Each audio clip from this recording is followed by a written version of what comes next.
Hi folks, welcome to Organizational Illusions. My name is Dr. Troy Lepper. I am the founder of Organizational Illusions, and this is the beginning of our Let's Talk series. This is a series that we'll use to communicate in short form some important concepts that deal with diversity, equity, and inclusion. The first Let's Talk is going to be about diversity. So let's talk about diversity. Diversity, to start off with, is not a new concept.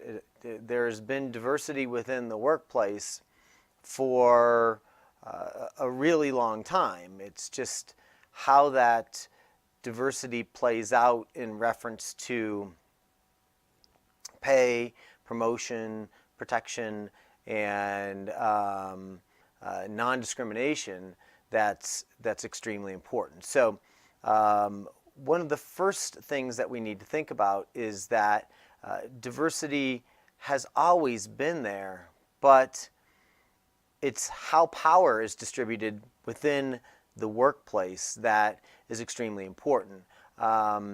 When we look at our workplace, are we looking at a homogeneous group?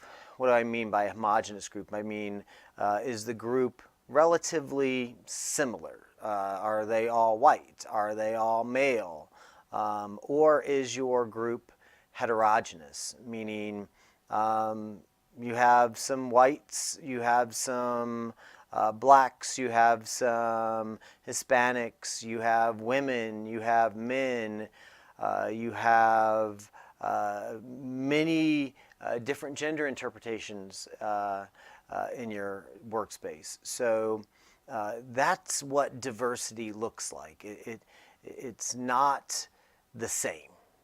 And that sameness versus difference can greatly influence how your workspace operates. As I said, diversity is not a new concept. It's been going on for a long time, but it specifically became a legislative mandate in the 1960s with the passage of the Civil Rights Act in 1964, and then the ensuing Equal Pay and Age Discrimination Acts that came later in the 1960s, and then of course the Americans with Disabilities Act that was passed in the early 1990s. So as we see, diversity is not new, and if you've spent any time talking to human resource folks, they'll tell you the same thing. We've been dealing with diversity for a long time. So if you're wanting to come talk about diversity, you need to talk about it in a different way, because HR representatives have been trying to accommodate for this call for and mandate of diversity within the workplace.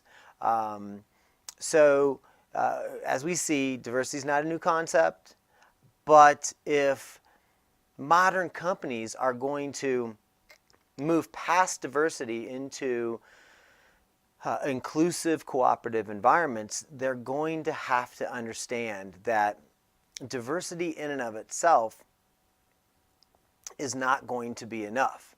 When you bring this new population into the workplace, it's initially going to create conflict. When you bring people that don't look like each other, they come from different cultural backgrounds, they're either male or they're female, all of these differences are going to create some conflict within your workspace, and you really need to understand that that conflict is coming.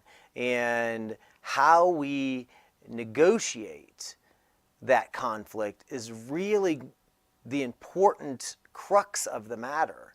And one of the ways that, or the primary way that we really need to address this conflict in order to move from conflict, i.e. diversity, to inclusion, i.e. cooperation, is equity. And equity essentially is fairness. when we think about this set of ideas of diversity, equity, and inclusion, a really important symbol to think about is the yin yang.